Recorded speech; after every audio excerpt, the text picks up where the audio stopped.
लोकसभा निवडणुकीत महाराष्ट्रात भारतीय जनता पार्टीला आलेल्या अपयशानंतर आगामी विधानसभा निवडणुकीत अनेक उमेदवार बदलले जातील अशी चर्चा ऐकण्यास मिळते। लोकसभा निवडणुकीत सोलापूर शहर उत्तर या मतदारसंघातून भाजप उमेदवार राम सातपुते यांना 35,000चे मताधिक्य मिळाले। त्यामुळे विद्यमान आमदार विजयकुमार देशमुख हे सेफ झोनमध्ये असल्याचे बोलले जाते आणि यामध्ये शोभा बनशेट्टींच्या प्रभागातून 13,000चा लीड मिळाला आहे। शहर उत्तर मतदारसंघात भाजपच्या इच्छुक कार्यकर्त्यांची संख्याही वाढताना दिसत आहे।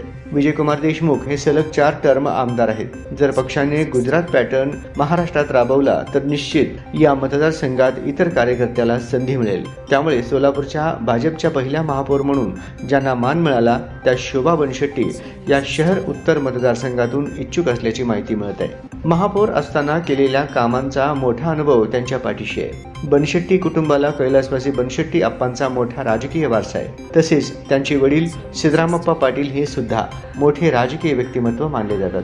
महापौर पदाच्या 2.5 वर्षाच्या कार्यकाळात शोभा बनशेट्टी यांनी उजनी समांतर जलवाहिनीच्या कामाला सभागृहात मंजुरी घेतली। हे त्यांच्या कार्यकाळातील सर्वात महत्त्वाचे काम मानले जाते।